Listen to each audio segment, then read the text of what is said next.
YouTube? Welcome to my channel. Today we're gonna be doing a story time on my labor and delivery experience.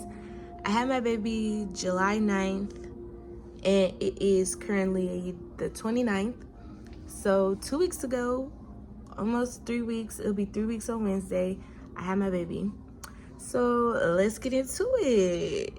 Missing your other kiss. Look how you got me feeling now. Girl, is you really with me? Or you just here to stick around? Like, give me the rundown. Matter of fact, I'm coming out. I like the way you. So I don't know where to start, but y'all hear my baby don't like him. He expect the sunlight, the spotlight to be on him. Okay, but bless you, Stinky. So basically, July 8th, I was induced. No, not the 8th, the 7th. I went in at 9 o'clock to go get induced. My bad, sorry for the interruptions. But so I went on July 7th, got there at 9 o'clock, went to go get induced. I got there, I got settled in. They started me on the cervical ripening tablets that they insert inside you. That wasn't too shabby, you know. I ended up, chilling out, relaxing. Finally, kind of got a little bit of sleep because, I was just so like, I can't say I was nervous, but I was anxious. And then my anxiety was like, ooh, ooh, ooh, ooh, ooh. But that happened. The next day, I had to get another tablet inserted because the first one wasn't really doing much. It didn't really dilate me. I really didn't start dilating until like the afternoon time, but it was just so slow. So like, I got in the bath. I really kind of just laid there. They came in and checked on me, see what was going on. They kind of said like, hey, you're not dilating, so we're gonna have to kind of progress things, and if you don't dilate anymore, you're gonna have to get a C-section. Me, in the back of my head, I'm like, oh no, I ain't never been under the knife. I don't want to go under the knife. I don't want to have a C-section because who gonna take care of the baby? Like, not saying my boyfriend wasn't gonna help, but that's kind of a lot. Like, that's kind of a lot on him, and I didn't want to put that pressure on him at all. Even though he got his own kids and he been there, done that, I still wouldn't want to put that pressure on him. So during the time I was, they was trying to get me to dilate, but they couldn't really do much because my baby was having heart deceleration. So they was trying to monitor him, make sure he was okay and everything, and trying to get that under control before we try to use something else to dilate me. So after a while, they got it to calm down, and they checked my cervical. They checked my cervix, and I was 2 centimeters dilated, just a little bit, not too much. And they came back like an hour later, did another cervical check. This time, the male doctor did the cervical check. And after he did that, I was feeling uncomfortable. I wasn't really like feeling it. I was like, I'm not okay with that. He hurt me. He made me feel uncomfortable. I don't appreciate that. But, they gotta do what they gotta do. But I still felt uncomfortable, and I let them know like, hey, my bad. Hey, I only want my female doctors and nurses to be checking me. After that, I was feeling uncomfortable. I'm like, my body hurting. I want to get in the bath. So I get in the bath. No, I didn't get in the bath. I laid there. She was like, you want to order some food? You want to try to eat? I'm like, yeah, I'm going to try to eat. I try to eat something. Like, I ordered me some oatmeal and shit. So I was laying there, and then all of a sudden, I just felt the pop, and I heard it. And then the gush of fluid just came out. And in my head, I'm like, my water just broke. So I called a nurse. I'm like, my water just broke. Can you come in here, please? She come in there. She checked. She's like, yep, your water broke.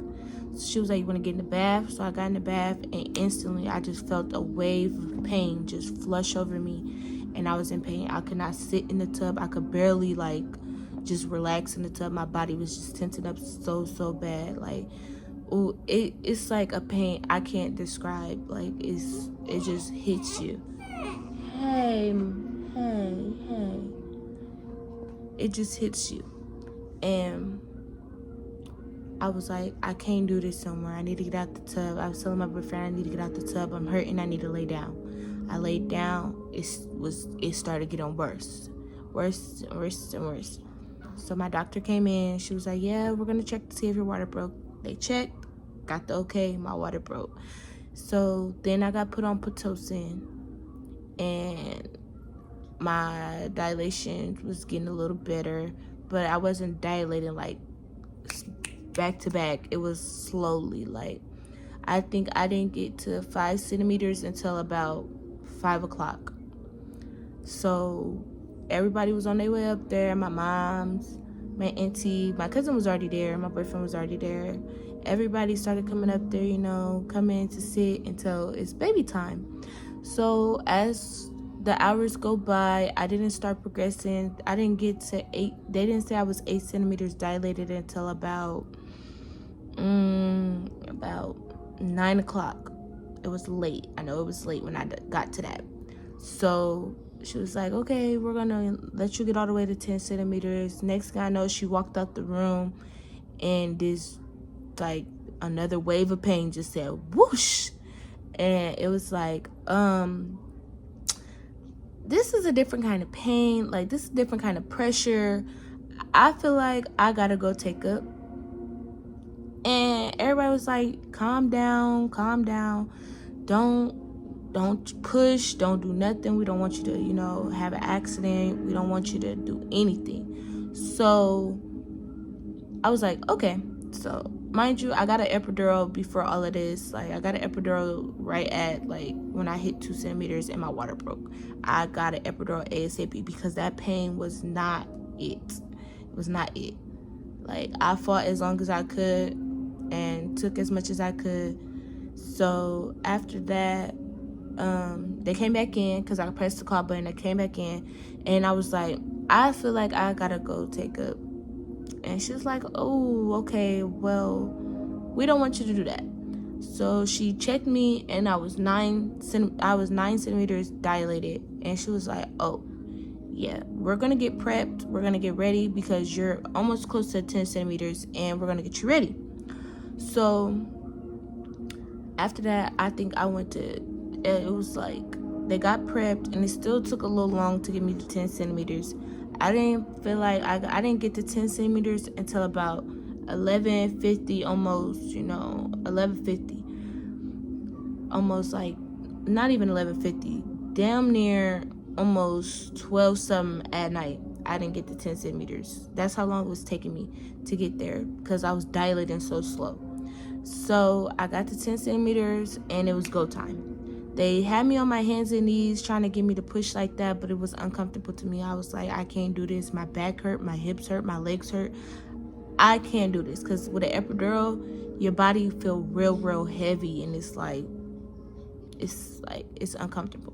So I switched as soon as I got on my back. I know they say don't push on your back, but that's the most comfortable position for me that I felt was comfortable for me when I was pushing my baby out. I got to see him. I got to watch the whole thing. Like, I was trying to watch, but at the same time, I was trying to focus on pushing him out. But I seen everything in the mirror. Won't forget that. That was the best experience ever. I had good support. My boyfriend was on the side of me, helping me. My mom was on the side of me, helping me. They both was there. It was like, yes, this is the support that I needed. But the pushing process, I don't know. People talk about the ring of fire. I don't even know what that is. I didn't experience the ring of fire. I know that when I was pushing, I just felt a lot of pressure. Just pressure. Every time I pushed, it was just pressure. Like, I felt it. Then I finally, was pushing. I don't know how many times it took me to push to have him, get him to come out. Because when I was pushing, his head would come out, and it would suck right back in, come out, suck back in, come out, suck back in. to the point where like I finally like, you know, started pushing him and pushing to where he came out. He was in shock. They put my baby on me for a little bit, took him away to go get the CPAP machine because he came out in shock because he came out too fast. And he was on the CPAP machine for about 15 minutes and they got him to breathe on his own. He came back to me and it was like when they laid him on me, it was like love at first sight. All I remember is just staring at him like, I really did this. I really became a mom. I really went through this whole process and made life. And it was just like a moment like I wanted to cry, but I couldn't because I was already just so out of it. It was like I really birthed a little human. Like I really pushed out a whole baby and created life and brought a new life into this world. And like I just love him unconditionally. He came out 6 pounds or 11 ounces, 18.3 inches, and a head full of hair. And I named him Kaiser Tyshawn Jordan. And overall, my labor and delivery experience, it was everything. It wasn't everything I thought it would be, but it was close to it. Like, I could rate it a 9 out of 10.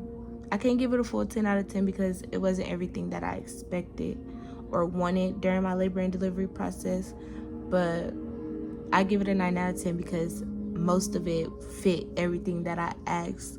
The doctors were very supportive. Nurses were on top of everything.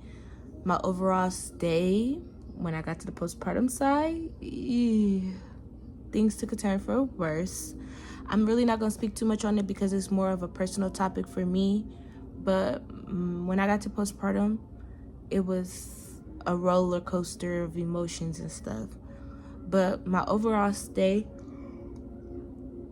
from the first day to the last day, my nurses were very supportive. Doctors came in every hour to check on me and baby. Food, I was bashing, okay? But my overall stay, I give it a 10 out of 10 at UNMC. I had him at UNMC. I give it a 10 out of 10 because of how supportive my team was.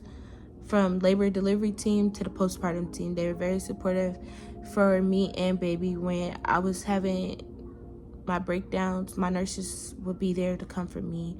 When I was getting ready to have him, they was there. They was very supportive. They're very much like, it felt like family. And that's something that I say most moms need. Most moms need support always, 10 times, always. You're gonna always need support when it comes to something like this, because postpartum is, it's a roller coaster.